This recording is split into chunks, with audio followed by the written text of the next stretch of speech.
So I'm going to tell you the best way to apologize for being late. How often are you late? Infrequently. That's good. I'm one of those people. I'm usually pretty good at timing, and so I can give someone a heads up so then I don't end up being late. I tell them early enough that they can change the schedule a little bit, and then we're both on time.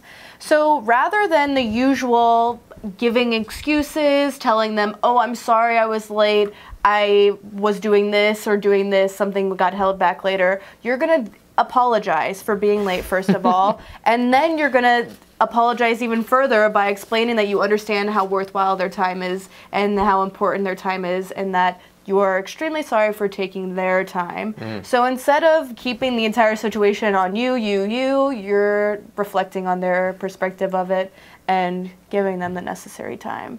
So I'm always interested in talking about this.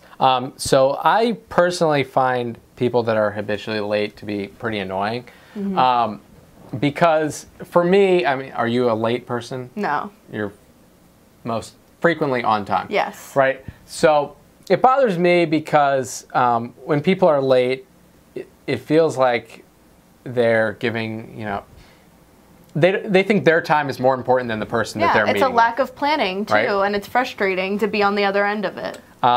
So, and you know, it bothers me because I'm definitely not, I don't know, it's weird because I'm late sometimes, right? I'm not on time 100% of the time, but then, you know, everyone has friends that are like always late. Yeah, and then you just plan to be late. Then you're just like, okay, well, I'll be 30 minutes late because that's when they're going to come. Yeah. And that's frustrating. No one likes sitting anywhere by themselves for that much time. I know. Because then you have too much time to think about you not having friends for that much time.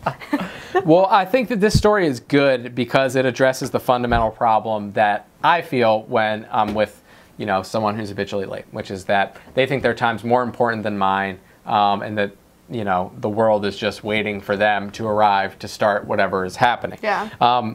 So when I show up late, saying something like, you know, I'm sorry for taking up more of your time, or sorry for keeping you waiting, rather than going with the excuse, right? Yeah. The excuse is like, oh, it was the traffic's fault.